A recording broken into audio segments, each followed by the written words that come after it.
Welcome to the Open Air Podcast. My name is Devang and I'm joined, as always, by Mr. Simon Bushell. Bush, it's been a hilariously long time since we've had a guest on Open Era, but it's time. It's time to bring back a good friend of the show, Owen Lewis. Owen, welcome, sir. Thank you for having me. This is my favorite tennis podcast, so it's great to be here. Thank you, guys.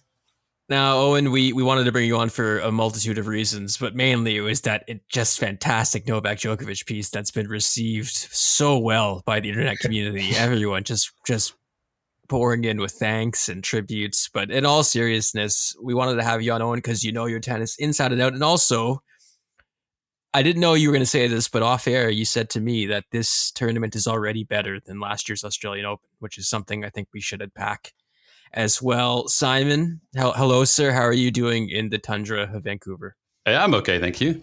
We have survived Snowmageddon here on the West Coast for once a year when it comes around. So I'm happy that I'm still upright and breathing after what could have been a very calamitous few days here. It's been extremely cold over here in Toronto as well. Not breaking news to say that for a podcast in which two people are based in Canada, but yet it sucked. And watching tennis in Australia has been a nice respite from all of that, as usual. But let's talk about what we've seen so far. We record this on Sunday, heading into the Monday in Melbourne.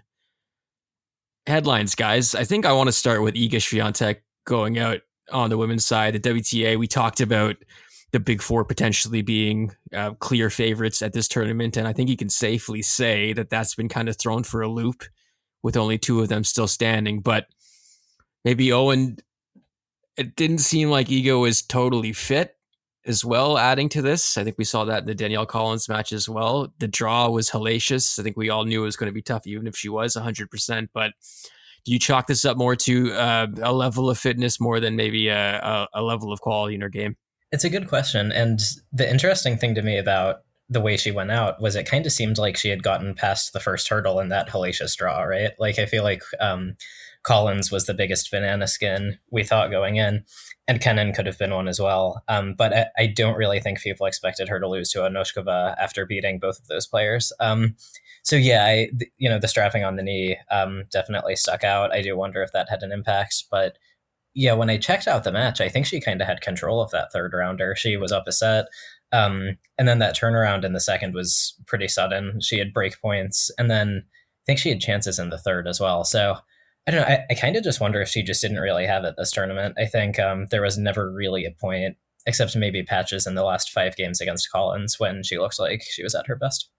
To the point, Simon, where we were already looking ahead to potentially an Ostapenko demolition in the quarterfinals, which never happened because Ostapenko lost 2, but it didn't seem like it was going to be Iga's tournament. I mean, a lot of us, I think we thought she was going to do well here, but Elena Rybakina, on the other hand, fell early, but I think the circumstances of that are far different, and we'll talk about that tiebreak for a long time. First question, and I do think this might have been just people trying to be smart about it, but do you think the quality in that tiebreak was as high as you would have liked for it being as cinematic and as epic as it was? Because some would say that there is some grotesque shot making in play as well. Yeah. This was not Marat Safin, Roger Federer circa. Houston, man. They'll never get Houston back. 2000 something? 3 maybe? 4. I think 4. Yeah. Okay. Yeah. Interesting one, this, right? It's perhaps another one where the drama of the situation and the scoring of tennis maybe carried this in a way that the actual quality of the tennis did not. I really enjoyed this one, and I actually will say across the board, I think this has been a fantastic tournament. I think it's been really, really fun and really enjoyable to be a part of. Just to spend time and see so many dramatic moments, which I think is what we really wanted a Grand Slam. We don't want it to just go chalk. We want it to be, surprising and have ups and downs. And I think this has had a bunch of really cool storylines in it. Rybakina gone. That's big news, obviously. But I think for me, looking at the women's side and kind of looking forward to the next week, and I think we'll talk about them a bit more, but I think Coco Gauff and Sabalenka have looked as good as you would have wanted them to, and not as if they've had maybe cupcake tries and not to the extent of it's been as difficult as Iga, but no slouches there either. And I think Sabalenka especially looks very good. In fact, and I asked this on the Discord, and I want to ask you guys this, you more confident in Novak Djokovic winning the men's title, or Aryna Sabalenka winning the women's title? Which one of those would you put your hard-earned dollars on if you had to choose one of them to win a title at the end of this? God, that is a really difficult question. Probably Sabalenka, just given who that side of the draw in the final that she would potentially have to play. Like, I think you would expect. It's like Coco in the semis, right? And then who knows in the final? It could be anyone. Yeah, and I don't want to be disrespectful to the remaining players that are in the draw, but just on paper, you would say that it's an easier road for her to get to the final, and just who she would have to play there as well, potentially. The men's side is still, I mean, Novak Djokovic looked pretty imperious, circa a few challenging opening few days in the first round that he had. But yeah, I'll take Sabalenka in that one. Not comfortably, though. Owen? So I actually picked against both of these players. I picked Coco and Alcaraz to win. So I think I'm more confident that Djokovic wins the title, because I think if Goff and Sabalenka play again, I think Goff's defense can short circuit Sabalenka's brain again. And I have slightly less confidence that someone takes out the 10-time champion in Djokovic. But I mean, yeah, Sabalenka looks great, doesn't she? It is tough to see anyone beating her when she plays this well. Yeah, famous last words. I feel really confident about Sabalenka too, and I think that'd be my pick. But we all know how this works. She's losing on Tuesday or Wednesday, right? whenever this happens. It's tennis. Dev. Bush, please. Devang Desai. 1 minute by a G. Wow, what? You breaking out Hindi on this? What is going on here, sir? I wanted to Sumit Nagal. Is this a Sumit Nagal shout? I just wanted to see what your reaction would be. No, the actual reason that I'm saying that is, are we really going to go through this first segment and not talk actually about Linda Noskova? Like, the actual person who I know we alluded to. Now I feel like Prague's going to come after me. But in my defense, the onslaught of amazing players from Czechia is not doing a credit to them, in the sense that we're not able to take them out of the pack and talk about them, because there are so many of them who look amazing. But yes, please, Simon, let's talk about Big Nos, Linda Noskova. How good is she? Really good, right? Yeah. For all the things, and I think definitely to look at the flip side of it, of what Iga Swiatek did poorly in that match. And I think Owen's correct. I think she did have the match on her racket. And I think looking back, fitness, whatever we want to say, but Linda Noskova is fantastic. She's really, really talented for a 19-year-old. Like, the game is huge. That forehand is a weapon, is a huge weapon. And I think if you're asking the question of whether there's a book on how you beat Iga Swiatek, I think this is a demonstration of a trend, I guess you could say, of how players have beaten her in Grand Slam level as well. Oh, and I guess a question for you that I have: how good do you think she is? Because I saw an incredibly looking talent. Shame to admit that I've not seen more of her play, but on the basis of this performance, this looks like a very, very talented player who has the potential to go very deep in a lot of slams. Absolutely. I mean, the thing that impressed me was the serve. I was catching up with the match, and I'm watching it, and Iga gets to deuce on the return, and then Noskova just starts hitting aces. And I'm like, I've been conditioned to just not expect that to happen, because Swiatek is such a good returner. But yeah, Noskova only got broken twice in the entire match. The game is huge, and I also want to expand on something you said about and kind of ask you guys, is the book out on how to beat Iga Swiatek? Because I kind of wonder, the group of players who can do this to her sort of feels like it's getting a little larger to me. Are you guys feeling that as well? I think that is very fair. I think the only reason that I say that is because now we have the benefit of data and history to back it up. And I don't know how much of this is just us inventing our own narratives, but there is consistency, isn't there, between some of those players and the play style they have. I think if you can rush her, and I think if you don't allow her to dictate points, she does struggle. Ostapenko is the real clear example of this, of how she managed to utterly wipe the floor with her. I don't know, man. I think it's going to be fascinating to see whether or not that continues and the trend continues. She's not going to have players who do that to her on clay. I think it's pretty established at this point of why she is such a good clay court player. But on quicker surfaces, on hard court, I think it's going to be maybe a consistent pattern that we're going to see through the season. I think the actual really interesting part about this is what is her response to it? Like, how do you actually train around this? And how do you actually use your time productively to try and counter some of those things, other than just doing what she does already, which is incredible?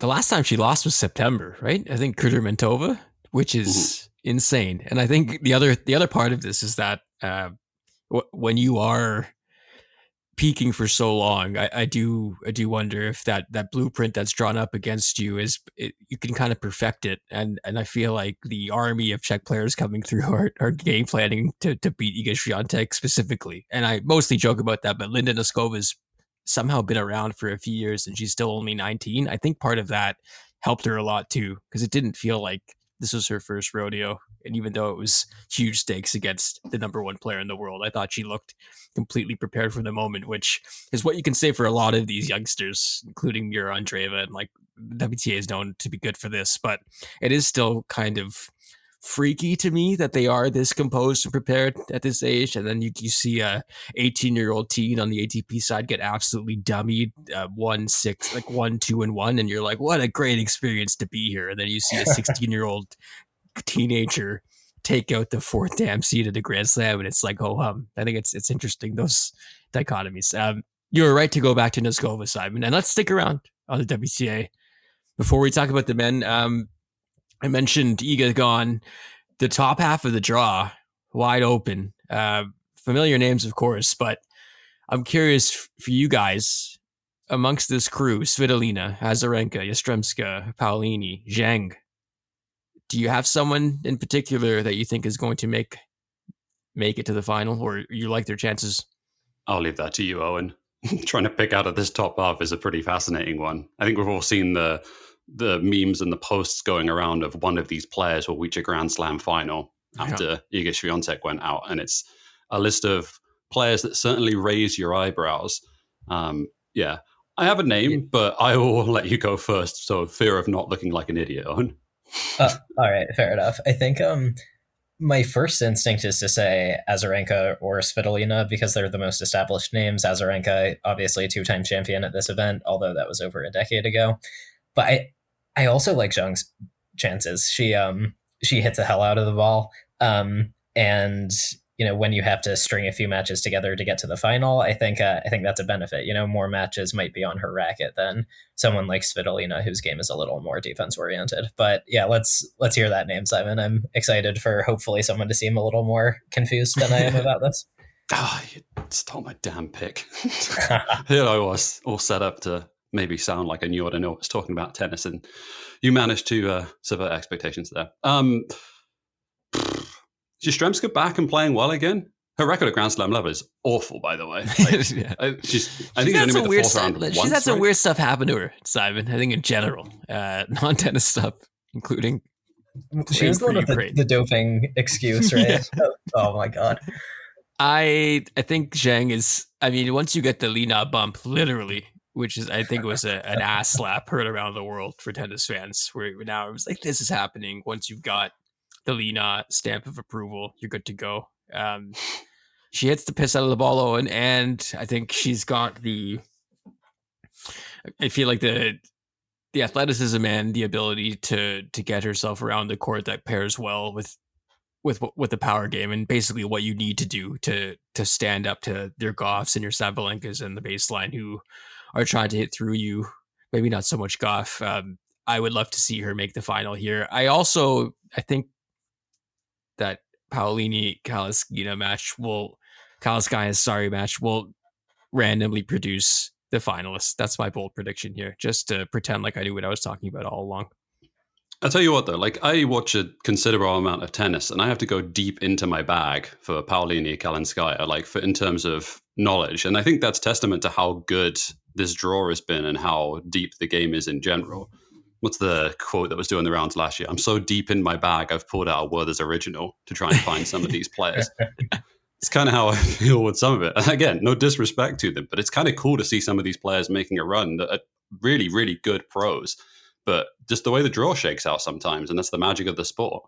100%. I think I saw Paolini in the Billie Jean King Cup against Canada, in which she played well, and she pushed Sabalenka in China, and she beat Haddad Maia there too. So that's well said, Simon. I mean, that's the beauty of the WTA. And even though it's been this exciting, like it kind of was chalk, I would say, for the first 2 days. And then we really got things kind of flipped, and JPEG gone, On's gone, Rybakina gone, and then Haddad Maia gone, Ostapenko gone. So we're left with a pretty interesting top half, a very interesting top half. We're going to have a shock finalist. But in the bottom half, the big guns. And I saw this tweet.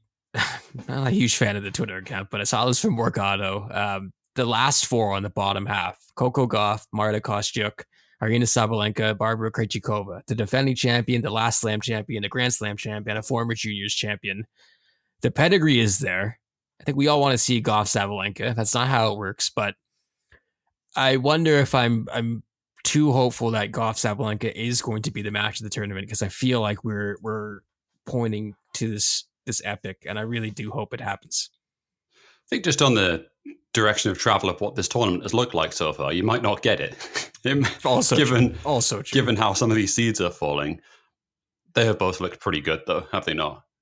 I mean, there's a reason I think you were asking the question about whether the Sabalenka or Djokovic has looked the more dominant, more likely to win the tournament. Sabalenka, I guess, just to circle in on her, has looked completely and utterly imperious, like not a foot wrong. I am so impressed with the way that she's handled her business here, considering there's been a lot of missteps around her at Grand Slam level. And I think she well and truly answered those questions in 2023, not just by winning here, but her consistency at the tournament level, at Grand Slam level as well. Her handling business and continue to do what she does, it doesn't look like anything's changed from last year. If anything, I think she's serving a little better in this tournament, which I think should be scary for the rest of the field. I'm very, very impressed. Whoever beats her will have earned it at this tournament. That's what I will say. Yeah, I mean, I put this in the notes. I think she's the best player in the world, like it's interesting with the WTA because the top players have these various vulnerabilities. Swiatek can be rushed by power players. I think Rybakina kind of sometimes struggles like in battles, three setters. Sabalenka's issues are all mental. Like in terms of what happens on the court, she's just stopped missing. It's pretty crazy given that she hits the ball that hard. And if you look at what happened last year, she went deep at all four majors. She just doesn't lose early anymore. She's kind of matchup proof at this point, and the only thing holding her back in these late rounds are she gets tight. And so I feel like if that goes away, like how the hell do you stop her? I don't know if it will go away because it's been around for a while at this point. But yeah, I will say in terms of like pure tennis, I think she's clearly the best player in the world at this point. Oh, can't wait. And that means we're definitely getting Kostyuk Krejcikova in the semifinal, but I bet you that'll be good too, because I'm pretty sure we buried Barbara Krejcikova's singles career like 2 weeks ago, Simon. Did we do that on this show? I think we did. And she's in the quarterfinals of the Slam. So the beautiful. Yet another reason to just never listen to this podcast. As you're probably listening to it right now. We'll go on to the men after the break, but any player, fellas, that I didn't mention that you do want to talk about on the WTA before we move on? Maybe a quick mention for Andreeva. I mean, 16 years old. What she's doing is pretty ridiculous. I think, did you guys see the shot she hit against Krejcikova where Krejcikova has the overhead and not like the mid-court overhead, the one right on top of the net. She spikes it. And Andreeva just kind of reaches up and it turns into this lob winner. I've never seen a shot like that before. Damn youth. The audacity of youth, right? Only a youngster would try that. Yeah, she's got some kind of like dark magic working with that, like come back from 5-1 down against Perry. I'm excited to see more from her. Are you no, not you. I don't know how far I'm going to stretch this joke. Let's go for it anyway and we can backtrack on it. Someone check the passport. Are we sure she's 16? What is the RTF doing over there? No, like she's incredible. Like it was like a badminton shot, right? The one that she hit over Krejcikova, just being able to use her hands to guide it at the back of the court. Yeah, she's remarkable for her age.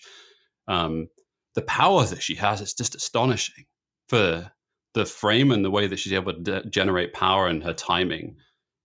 Yeah. I don't know. Like, is she going to win a Grand Slam this year? Like, it's very plausible given the game that she has. The US Open, I think, might be her best shot. Yeah, I feel like Ons was definitely not at her best, but I felt like the way she approached that match was extremely impressive as well. Very impressive. Also, I wanted to shout out Amanda Anisimova. I think she lost to Sabs, but long road back for her. A really, really tough 2023. She was here on a protected ranking, but really big win against Badosa, but she handled Samsonova as well in the first round. Excellent return to the big stage for her, and no shame in losing to Sabalenka. I thought she played really well in that Sabalenka match, and she lost 3-2. So that kind of shows you what Arina Sabalenka is doing right now. Okay, when we come back after the break, it's the men, those ghoulish men. We talk about them, who's left, who's going to win. Then we'll run through parting shots. Coming up next on Open Era.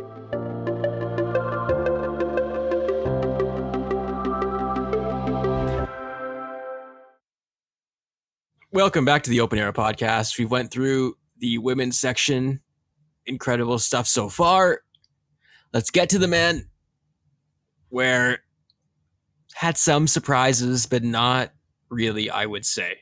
And I think we can start with something that was on the top of my mind, and then we'll get into Novak and the like. But Stefanos Tsitsipas losing to Taylor Fritz, not particularly close.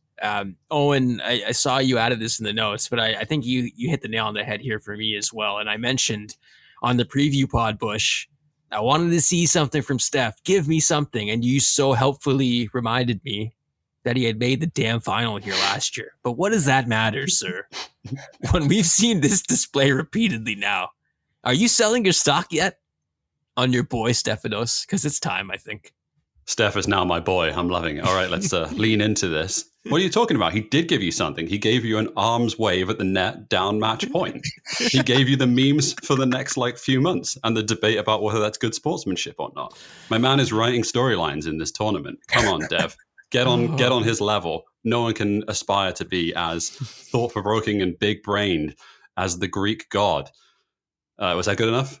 You got me. No, you got me good. And now I'm ashamed. But to save face, Stefanos out, losing to Fritz. I saw Trent Jocks on Twitter put this stat out. He's made, I believe, one semifinal in his last 8 majors. The defense was always his record at the Australian Open and Roland Garros, but that's gone away. He also mentioned Felix Auger-Aliassime and his struggles, FAA falling to Med in straight sets in the third round. 2 players we thought would be competing for Grand Slam titles. Are you comfortable saying that neither of these players will win a Grand Slam at this point? Owen. Good question.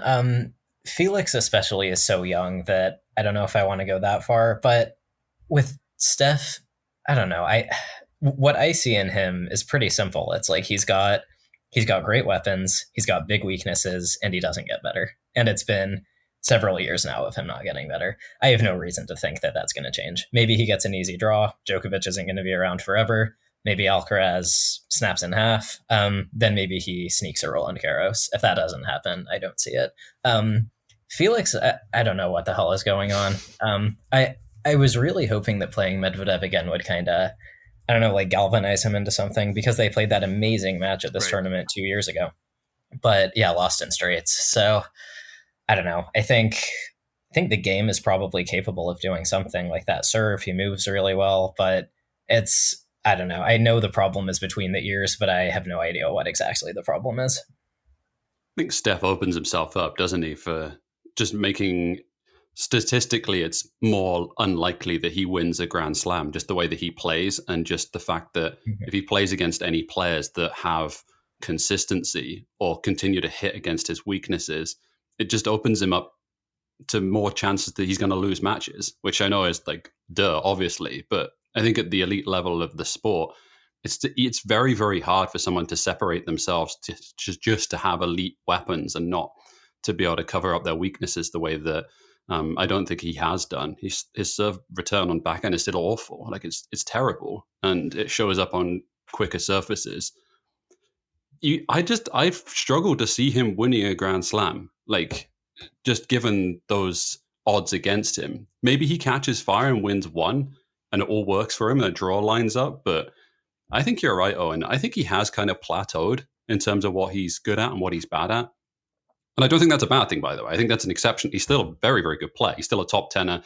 Honestly, he's probably still a top 5 player, just given how good his weapons are. But at Grand Slam level, across 7 matches, it does kind of even out, doesn't it? And if you don't play your best in one match and someone knows how to play against you, you just see a pretty high likelihood that he's going to get knocked out by these kind of players. I think you guys are right. And I think I was so, I won't say angry because I'm putting this on a bit, but I was so disappointed to see Steph at this point, because I did kind of like the game, and I fell into the aesthetic trap of enjoying watching him play in that swashbuckling style. But I do feel like the elements of the people around him and the change in coaching that's happened pretty consistently the last couple of years as well, it does seem like either there's hesitance or hesitation to changing, or an unwillingness to get advice from outside of the family, which, I mean, I get it. Tennis seems like one of the most insular sports in the world. Then you add in the fact that your team is your family, and it gets even crazier. So, and also, like, why would you? Like, from the outside, like, looking at it, I think it's also easy for us to sit here and say this. But, he's like, he is a 1% ever tennis player, right? Like, that's if you look at the grand scheme of things, he is in that upper echelon of the greats. But that's his match wins last year were incredible. Yeah. Like, where did he finish? Top 3 in terms of match wins on the year. Like, I know his results at Grand Slam level weren't great, I think, by the standards of what we expect of him. He made a Grand Slam final as well. I think there's enough that you can talk yourself into, if you're inside of that camp, being like, no, we're doing the right thing. We're getting the results that we want. He's getting comfortable with that David Ferrer track then. And I guess that's okay. That's totally okay. But I'm surprised. Yeah, and I think he's happy too. Like, there's no incentive for him to do a bunch of soul searching and fracture his relationship with his parents, because he's cool with how things are going. Which, when you put it that way, there's a lot of other stuff riding on this too. It's like, oh wait, you got to shun your family forever to win a freaking Roland Garros? Like, is that worth it? I don't know. It's a good question. Okay. You also put this in the notes, Owen, and I laughed, but then I also cried a bit inside, because you mentioned thinking about the winner of Tsitsipas Fritz playing Novak Djokovic. Well, and it will be Taylor Fritz after Novak bludgeoned on Andrea Manarino, with some funny stuff in the third set, which we'll get to too. But Tate, I'm less confident than I was maybe a year ago, like that there's like this level he can get to, and over 5 sets against these big guys, he's got enough tools in his bag. I think we've obviously seen some pretty incredible glimpses from him, but I'm not feeling super confident in his ability to push Novak here, Simon. I'm not sure about you. I know you've come around a bit on Taylor Fritz, but it does feel like this is kind of going to follow a similar script as it has in their previous matches, or do you think it could go other way? I don't think I've ever been more confident on this podcast to predict that he's going to get annihilated. Yeah. I feel like I've given him all of the fire that he now needs to win this match. Can we talk about Manarino, the match, and like the end? So Novak double bagels him in the first 2 sets. Manarino, everyone's loving him. He's the old guy. He plays really weird style, aka like style you'd see at your club, which is fun. But Novak is just destroying him, and the crowd in the third set's like trying to get Manarino a game. And then Novak did his thing. Owen, you wrote about this. I'm curious, what were your thoughts on it? Yeah, so I'm watching the match, and, first of all, Djokovic looked great. I think Manarino was gassed from 3 consecutive 5-setters. It's not super hard to understand, but yeah, at 6-0, 6-0, 30 all in the first game of the third set, someone says something to Djokovic, and he hits a service winner, and then he starts blowing a kiss, and then he had an issue with the umpire starting the serve clock early, and then he kind of started playing up the celebrations. And at the time, just like, man, what are you doing? Like, you're already ruining Manarino's life. Now you're going to make him bear witness to like your feuds with the crowd. Like, just hurry up and finish him off so you all can get out of there and go home. People have since made the points to me that, something may have been going on with Djokovic physically. He fights internal battles every time he plays tennis. And I'm like, yeah, I get that. I get He can't turn off the killer instinct, whatever. I just feel like it wouldn't have been hard to say, I'm never going to lose this match. The chair umpire could have docked him 2 sets for time violations and he would have won. And like, I don't know, I just wish he had thought of Manarino a little more and been like, I can ignore it this one time because I, have not lost a game so far. I don't know if you saw the press conference afterwards in which he kind of indicated that he threw those games to Manarino. He's like, yeah, I wanted him to get a few games. Which I'm like, what? Okay. Like, is this to kind of soften how he reacted on the court? Maybe it was. But I thought Owen, in the piece you wrote on Popcorn Tennis, I thought you did a really good job of explaining like all of the ways he does try to be not like this. And like he puts in a lot of effort, so much effort. It's almost as if it's not natural sometimes, and it's someone trying to go out of their comfort zone to put on this face. And I get it because you are this ambassador of the sport and this main guy. But I do find it really interesting when this Nole comes out again every now and then because it's totally him. And I do find that endearing in a way, like you also mentioned, where it's like in a random way. I'm like, wow, okay, like you're always gonna get him, like that's him. But also, why give us the pretend act the other time? Sometimes, like it does sometimes feel less genuine when we get this other glimpse. Well, yeah, it's interesting. I mean, I don't know how pretend it is in the sense that like how classy he is after matches. Yeah, totally. After he loses, like I don't know if that comes naturally to anyone. Like I think he knows what's expected of him and he's doing his best to live up to that. I totally respect that. And I think it's only natural that sometimes he's going to miss that mark. Like I don't really think that he's like a bad person trying to seem like he's a good person. I think he's a really complicated guy who respects his opponents a lot. And sometimes and I think in this case, his thing with the crowd kind of got in the way of that a little bit. Like I don't think it means that he's definitively disrespectful or anything like that. I just thought it was, I feel like he just let that slip a little bit more than he has recently. The mask slipped, as they say online, right? In terms of being able to see under the surface of him. I don't know. There's so much discourse and there's so much written and evaluations. I think it's interesting as well just to look at some of the things that people say about Novak Djokovic, his contemporaries, players around him as well. That's kind of an interesting one that I put a lot of weight in. On the basis of this tournament, just how he's acted against Adrian Manarino and his general behavior in this tournament, he just kind of seems like an asshole. Like certainly competitively anyway, and someone that you don't really. I mean, you certainly wouldn't want to play for many reasons. You would not want to play against him, but there's definitely one of those things that someone has trouble controlling his inner urges, perhaps. Let's say that when it comes to these kind of situations. Yeah, and I there's something about the Melbourne crowd as well that I'm becoming less in support of, and I used to be a huge booster. I'm like, man, put less shrimps on the Barbie, guys, and chill. But I get it. Novak is making me like him more by challenging these people is what's happening. And I don't know if it's because I've heard too many quotes from Taza, Jordan Thompson and the like, and Nick Kyrgios on the commentary. But anyways, that's Novak. He's going to play Fritz. Pretty confident he'll come through there. But the rest of the men's section, we've had some interesting results. Yannick Sinner's looking good. Karen Khachanov is also doing his thing that he does at slams, which I have just a boatload of love for because he shows up and turns out at the biggest tournaments. Andrei Rublev survived a 5-setter against Alex de Minaur. Not the greatest tactical display from either player there. I don't know if ADM knew that Rublev was dead at the end of the match, but I don't think he did based on where he was hitting the ball as Rublev could not run at all. But Rublev is through. Medvedev is through. He hasn't looked that good either. Struggled at times. Where do you want to take this, fellas? Bush, let's start with Sinner. I mean, we saw the end of last year. We saw how good he looked.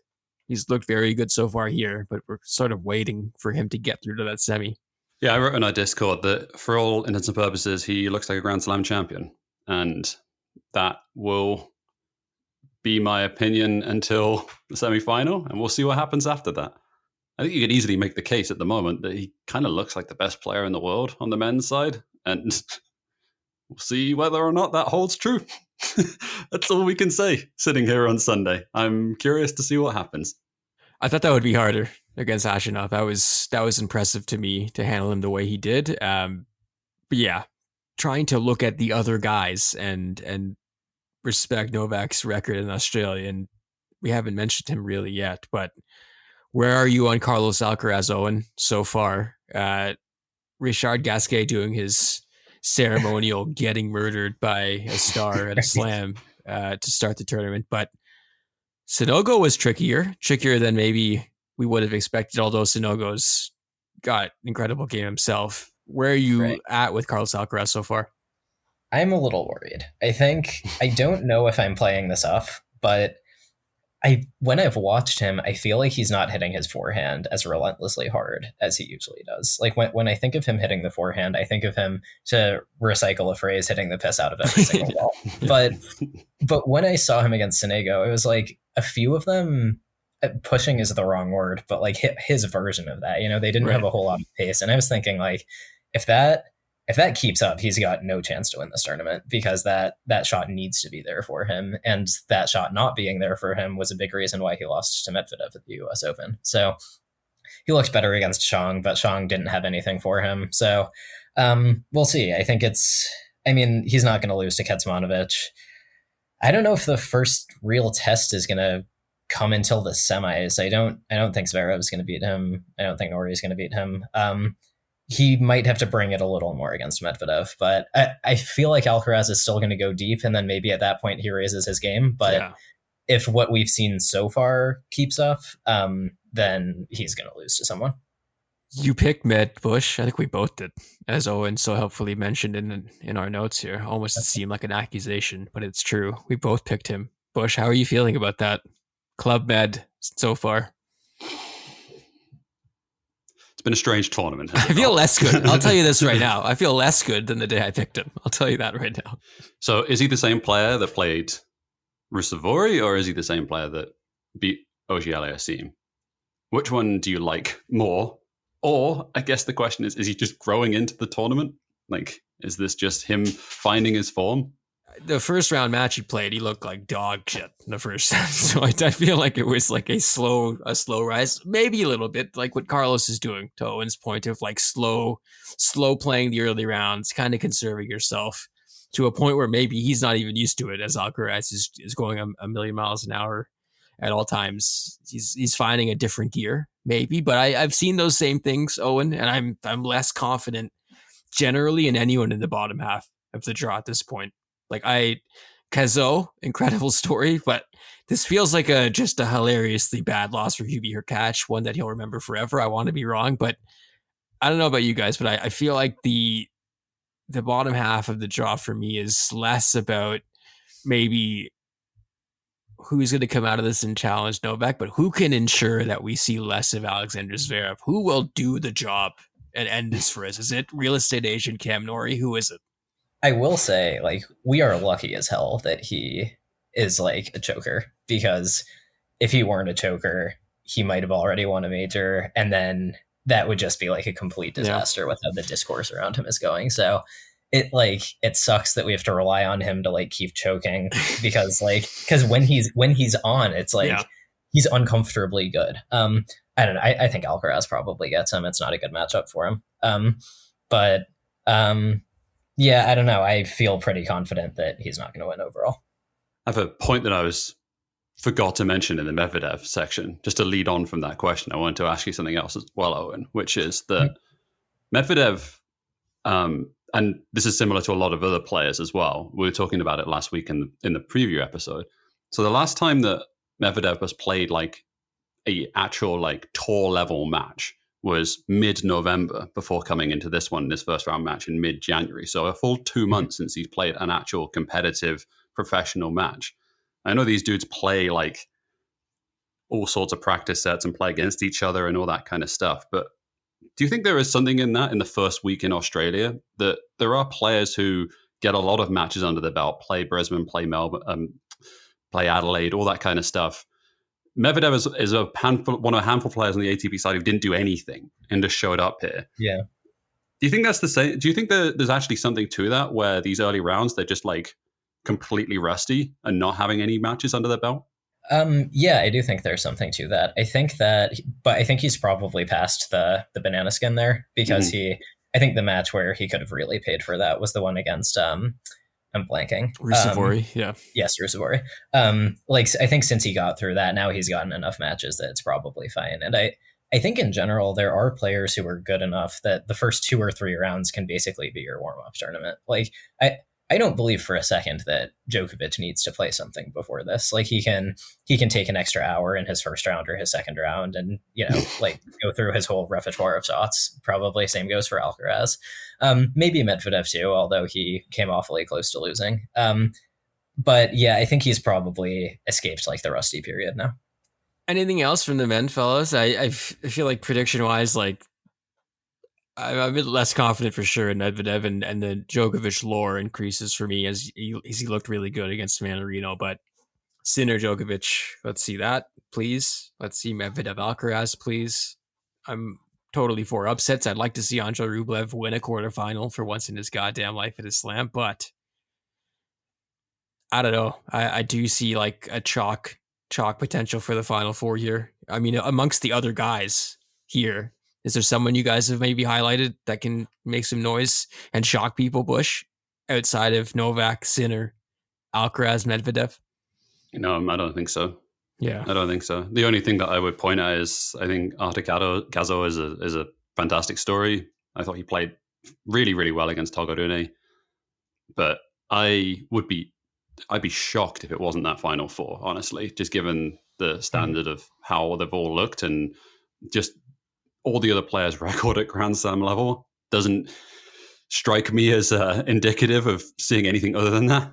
What do you think is the collective percentage belief amongst those other players in this draw that they could make the semifinal? 20%? Who believes the most? Owen, are you looking at any of these guys maybe that Cam Norrie's got something in him to shock us? It's not going to happen. And I think, and another thing I've been thinking about is it's not that like the WTA is super inconsistent and the ATP is like the paragon of consistency. It's the format. If ATP is best of 3, Medvedev is probably out. Exactly. Other guys are probably out. It's going to be harder for, Djokovic Prismic maybe is like a down to the wire match instead of like a fairly comfortable 4-setter in the end. So I think that's something people should be thinking about. And then just briefly, I did want to say something about Sinner. That match against Khachanov, man, that is the one that I thought he could lose in 5 because he loses everything in 5 and he won in straights. So he's not losing to Rublev. So I think he probably loses to Djokovic, but I do think that he's good enough now that I think that one is actually going to be a thriller. Like, I think he's going to get his teeth into that one in a way that never happened in the Wimbledon semi. I expect him to give a great account of himself now. Excellent point about the length of the matches. It saved many a star, man, early on, the length of the match. And also, to that point, I think the Felix Dominic Thiem match ended at like something nuts in Canadian time. And I saw a few people who are maybe tennis fans, but not like diehards, asking why it would end this late and like, who is this for? And it's good for us over here, but what if you were in Melbourne? And I'm like, I don't know. It's not for those people either, because they definitely could not have stayed that late if they had jobs and stuff. But let's change the rules, guys. I think we're ready for it.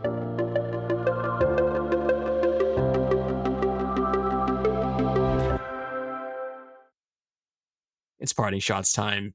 I wanted to go through a couple things I had, and then you guys, please feel free. But I think you might have some overlap. Just to touch on Alexander Zverev, he is still in this tournament. I mean, he's going to go to court in Germany now in a few months to face charges of domestic violence. The ATP Player Council is nominated him to be on that board, so he's been elevated by his peers. The press has not shied away from it entirely, to their credit. I think the first question you got was about that in his match he plays Cam Norrie. Yeah, it's weird is not the right word, but for the Australian Open to put him on Rod Laver Arena as the centerpiece match of the night session and then not have their Twitter account mention it at all as like a weird sign of solidarity. Is it like we're doing the best we can? Is that the idea here? Or is it just basically like, well, we think it would look crass and we don't want to deal with it? Because there's a disconnect here that I don't think they want to acknowledge, and it's just getting worse by the day somehow. I don't know how you guys feel about it. Yeah, it is interesting. So I don't understand why he got put on Laver, because he's almost inviting everyone with his tennis to kind of let him fade into the background, which is what I think would be best, right? Like, he's not winning stuff. He was supposed to be the golden boy, and he didn't live up to that, and now he's kind of a middling top 10 player. Like, that's great. Put him on the side courts. Like, why are you elevating him when, like, playing a random American? Like, all due respect to Mickelson, who could be a great player, but like, not like you're playing like Ben Shelton or Tiafoe, right? Like, yeah, the way I put it recently was like, Mickelson was not the reason that match was on Rod Laver, right? And so I just don't get it. Like, I'm glad people are finally addressing the issues with questions. Huge props to Kazatkina for speaking up about it on Twitter. Iga gave an answer on it that was way better than all the other stuff. And yeah, the ATP players are just failing to meet the already very low bar, right? So yeah, it's not great. Yeah, I kind of wonder what's going on at tournament director level in terms of how they view this situation, because obviously silence is complicity when it comes to these incidents, and especially with these corporations, and especially their actions, I think, of basically implying that everything that he's done is fine. I know that's maybe a controversial position to take, but I think it is one that I arrive at myself, just in terms of how these tournaments and how the tournament directors and how the sport is handling this as a situation. So I would love to get into the psyche to understand of why they think that this is okay behavior to do, because clearly it isn't. And they must feel like there's a saying in politics, right? And maybe it's true here as well, which is that saying the politicians do things because they think they can get away with it. And I wonder whether or not that is true here as well, which is that they wouldn't do this unless they thought they would get pushback against it. And clearly there isn't a pushback, or not enough that it makes them want to stop. You guys make great points, and I'm trying to put myself in their shoes. I'm trying to put myself in like the social media team shoes over there. Like, part of me thinks that they did this on their own, and if that was the case, then I mean, we know how these organizations work. I don't know how much power they have to say we don't want to cover a match, but if that was the case, God, I stand with them. But yeah, one day maybe we'll figure it out, or maybe there'll be a book written, or someone will give us the actual details on how these things were decided behind the scenes, because they look increasingly sus by the day. Speaking of sus decisions, I don't know how exposed you guys have been to the Australian commentary or the non-American and Canadian commentary, but Nick Kyrgios is doing a lot of work for this tournament. It's kind of bad at it. I'm just saying, from what I've heard. I don't know if you guys have heard some of it, but it's, to me, what kills me is that he is so close to the game, and he's still playing in the game. So, like, you would be the person to offer us the insight that we really could crave and need, because we are not professional players, like your Chris Eubanks gives us, that we found so enlightening. But to me, he's adding so little and breathing on the mic to a level that is upsetting. I don't think this is going as well as the people and the TV suits thought it would go. So that to me is also interesting. But maybe I'm wrong. Maybe the kids are flocking to their cable packages now and buying up these subs because they love Nick on the mic. But I don't know, man. Owen, you have thoughts? I have a thought on this one, but I will cede the floor to you if you want to go first. I put him on mute. I don't listen. I mean, I think the funny thing is, have you guys seen how like Scott Barclay is trolling him on Twitter? Yes. Getting responses from him regularly. He posted a thing of like Kokkinakis lifting the doubles trophy from 2022, cuts Kyrgios out of the picture, and is like, Kokkinakis will always be like the only person to win a doubles title by himself, and Kyrgios takes the bait, man. It's pretty funny, but not tagged in it, by the way. Correct. Incredible. He seeks this stuff out. It's hilarious. And so I don't know. I think that if you're consistently taking the bait from a Twitter troll at Scott's level, as much as I love the guy, I think the guy being Scott, not Kyrgios, to be excruciatingly clear. I don't think his head's in the right place. As someone who does not go on that platform anymore, I only usually seek it out when things are really funny on there. And that was one that made me laugh a huge amount. So keep doing what you're doing, Mr. Barkley. I appreciate it. The thing I was going to say about Kyrgios is that when you have former players often going into commentary or pundit positions, I think you tend to find a situation where they are acting, they're pretending to be like the expectation of what that position does, where the standard is so low and so flattened out that you end up with a situation where everyone kind of sounds the same. Yeah. Which I think he seems like boring, like he offers nothing in a way that I feel like he has things that he would be interested in saying, and you just do not get that at all. So on the one hand, it's like, stop acting, Nick, and start being yourself. And on the other hand, it's like, no, Nick, absolutely do not do that, because I don't want to hear anything you have to say. Yeah. But in general, I never thought that Nick Kyrgios being on a broadcast would be just boring. Like, there's nothing interesting there. The harshest thing you could say is that it's boring, and I think that's fair. One more quick thing about this. Do you guys remember when, before the 2019 Wimbledon final, he tweets, "Federer, please win," with a ghost emoji, and now he's like sucking up Yeah, the joke okay. every chance he gets. Like, what's thank you. Look, people can change, yada yada, but like, I feel like that's part of the acting thing you mentioned, Simon. Like, does he want to be Djokovic's buddy now? Does he think it's trendy and cool to like Djokovic? I don't get it. It's kind of sad, really, isn't it? That probably thinks it's beneficial too, right? To be. It doesn't seem like a two-way relationship from the outside. I don't know. I don't want to go too far down the parasocial situation here, but kind of does feel like one person's interested and the other one isn't. I got one more on the. This isn't even actually good news, but on Better People, Danielle Collins, after she lost to Iga, saying in press that this would be her last year on tour, and I saw Jen Brady put out a release. She had another operation on her knee, which is very tough, and I think at her juncture in her career, it's very unlikely that she'll be back on the tour. But two very, very solid, excellent players that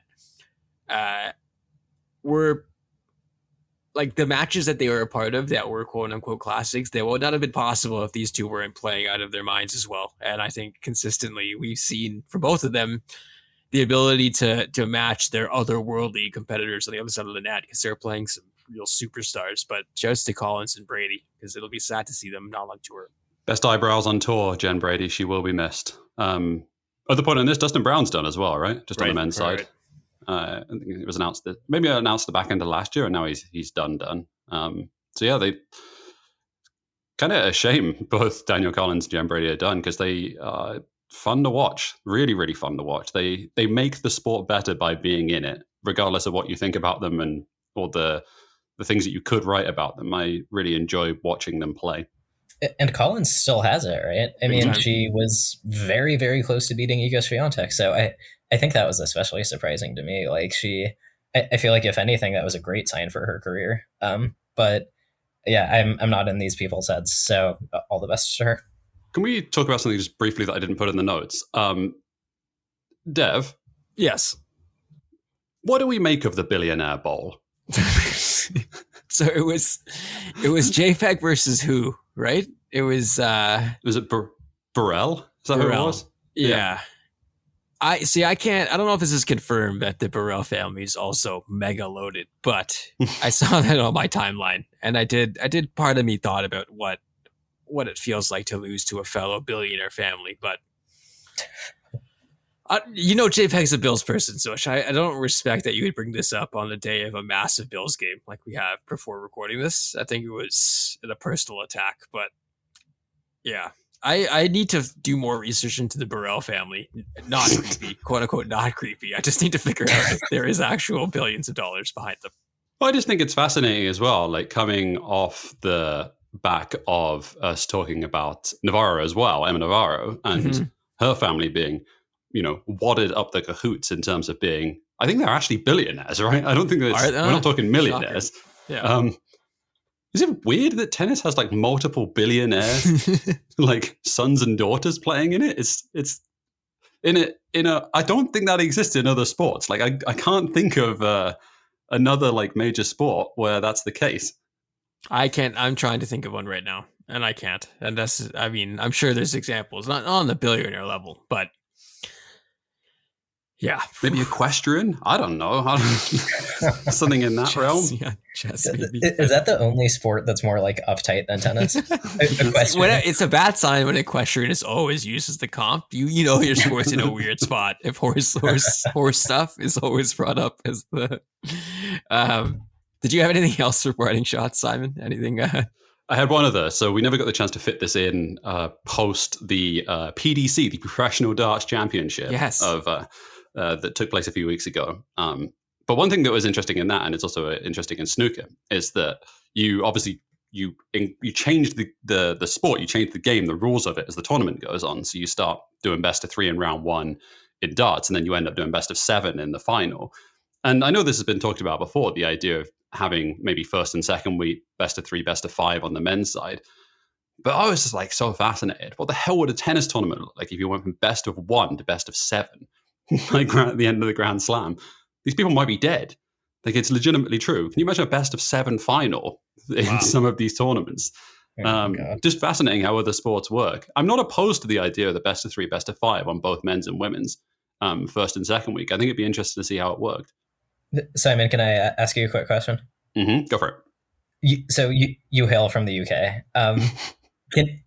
Could you explain the appeal of watching darts and snooker? Because the most interested I've ever been by snooker was when like the climate protester dumped a bag of orange pepper on the table. So many monocles broken that day. So I'll give you the.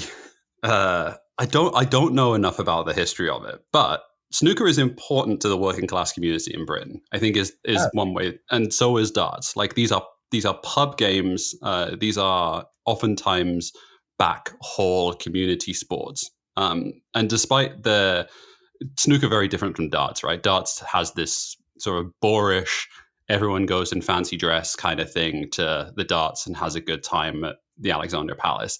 And I think like that stuff is honestly, for all of its, perhaps grotesqueness from the outside, maybe from the way that it's sometimes looked on, I think it's great. And like, I'm fully supportive of it. Like, sports need to be more open and, accepting and that sort of. Snooker's fascinating of why it has its sort of, gentleman waist jacket, bow tie kind of situation when it is so deeply working class. Like, town I grew up close to is called Corby, and they had 5 huge snooker clubs. Like we're talking 20, 25 tables in it. And that's like how important it was to that community. So I don't know why it ended up being that way, but like on the surface level, like those social cues, I guess, and social parameters around these sports, they're very much the case. And I think they're still very much the case now as well. There's a quick history lesson from someone who is very thin on the grounds of knowing this stuff, but that's the best I can do. Oh, it's fascinating. Thank you. Owen, any parting shots for you, sir? I think I don't think I have anything. I guess just a quick recap. You guys are still going with Medvedev on the men's, and do you have Sabalenka winning the WTA? I do, yeah. I think I picked her on in the preview pod, but I'm going to stick with Med because I feel like it's bad taste to jump ship as things get rocky. Yeah, I mean, I definitely picked Sabalenka to win this tournament on the women's side, so can't change my pick now. And then on the men's side, can't change a winning horse. Respect. Thanks. How about you, sir? Novak and Sabalenka as well? I have Alcaraz and Goff, actually. Wow. I tried to be interesting instead of listening to my head and my heart. So a Zhang Goff final could generate some of the shittiest headlines we've ever seen from non-sports media. Oh God, with yeah. the China-US angle. So let's see if that tracks. Sign me up for it, tennis-wise, though. Right, seriously. All right, 2 challenges remaining. Not sports stuff, not tennis stuff. I'll just say mine quickly. Obviously, Sports Illustrated, if you haven't seen the news, they lost their license, or the company that bought them, some VC firm, got rid of their license, their publishing license. So as of now, Sports Illustrated or whatever it was will no longer be. And it sounds like there could be some new iteration of it, and who knows what will happen. But like the continued gutting of this institution has ended in some ways. And I think the product has been a lot different than it used to be in the last few years. But just in general, in talking to people I know in the industry and being in the industry, it's very harrowing to see things like this, I think, and also to work with people who are coming up in the game and trying to get their feet wet and starting in institutions like this. The spots are getting fewer and fewer. And I know Sports Illustrated isn't what it once was, but it was still a very, very important place in that sense of helping people get started. So I think it was a very sad week. And in general, a bad sign um, amongst the many bad signs that we've seen. So yeah, shitty times. Yeah. Simon, you have anything to add before I rant? No, please go for it. I'm all ears. I'm looking forward to this. All right. Thanks, guys. So it's so bad. It's worse than bad, the media industry and the writing industry. Like, it doesn't matter whether you're good anymore because people haven't figured out how to monetize digital media. Being interesting is not the priority anymore. Getting clicks is. The goal is to go viral, not to make people think or to be smart. Gawker is dead. Grantland is dead. MTV News is dead. And, Grantland was my favorite website because the stuff on there made me want to write like they did, and it made me smarter. And I feel like I can say that a place like that is never going to exist again because the industry has been so bad. And I don't know, it makes me sad for all these brilliant writers that now have to like change careers. Like, they're so good. There are so many good writers. There's not a talent problem at all. It's just that the billionaires that have bought these publications are moronic and can't figure out how to utilize them properly. And as someone who wants to be a writer myself, it's pretty it's kind of chilling because I thought the biggest problem was going to be, am I good enough? And now it's like, that probably won't even matter because I'm looking for a job that doesn't exist anymore. So yeah, I mean, like you said, Devang, Sports Illustrated was the writing was kind of on the wall back in 2019 when it was acquired by I forgot the name, but Arena Group, or whatever, right. Shadowy fucking. Let's call it something that nobody knows what it is. Right. So yeah, that was kind of when it took a turn from its, I don't know, like glory days of old. But yeah, I mean, like John Wertheim, longtime Sports Illustrated writer, great ambassador for tennis. I don't know. I assume he's done or will be in a few months, like some people have said. Yeah, it's a shame. I have nothing positive to say about any of this. There's a ton of work to be done around journalism. And I think more pertinently, perhaps, is the protection of the written form as opposed to anything else. Like, these institutions dying and their models not evolving with times. I think there's also something to be said about how, like, the advent of social and the way that the internet has unfolded, which is that so much more has been placed upon the video format, way more than the audio format. Indeed, is the video is sucking so much of the oxygen up from terms of how people are consuming content, which it's kind of devalued print and devalued text to the point where it's almost looked as a relic, I think, in the digital content space, which I think is deeply sad. And I think also it's an interesting time to reflect upon, like, what do these text-based institutions or content creators, how do they survive and how do they create their own institutions which are devoid of like needing to rely on advertisers for life support? I don't know how you do that. How do you make people want to buy printed text or like want to buy like physical text when we've been so addicted to that model of just like, oh no, we put ads in it and that's it. How do you get beyond that? It is an evolving time. It is a shitty time in general, and I feel so bad for all of the hardworking men, women, non-binary people that are involved in it, because at its core, it's a labor issue, right? And it's a changing times issue as well. And yeah, just one more small thing I would add is, like, I know it sucks to pay for things, but we gotta pay for the things we like because they're going to go away otherwise. So like Agreed. If you can afford it, subscribe to Defector and, like subscribe to someone's Patreon because, God knows these publications are not sustainable. So do your part if you can. Well said. I really hope, please, someone protect the archives, the SI archives, whoever owns them or will own them. That's so the sad part, isn't it, Dev? Yeah. Owen as well, is that like the internet is supposed to be this advent of information and protecting it. And then you have so much information on the internet just goes daily. It's just gone. Like that's so much history which is just being erased immediately because it's not being archived in any capacity. So, and I know that there are people out there like the Internet Archives who are doing incredible work, like stellar work, and really support them in that endeavor. But that costs fucking money as well, right? Like, so, and these aren't government institutions aren't moving quick enough to protect it in the way that they have done with physical archives. Like, it's people don't treat a fucking drill tweet the same way they treat like the Gardens of Babylon, right? Like, I understand the ridiculousness of saying that, but like they are still both history, so we need to protect them. It's really well said. And maybe a good place to leave another wonderful tennis conversation. Owen, where can we find your stuff these days? So yeah, I'm on Twitter at Tennis Nation. My most recent project is I'm doing a thing on Substack, which is like a book length thing about the Djokovic-Nadal rivalry that I'm releasing in like chapters in the form of articles because I was scared no one would want to publish it. So I'm like, let's not even try and do this instead.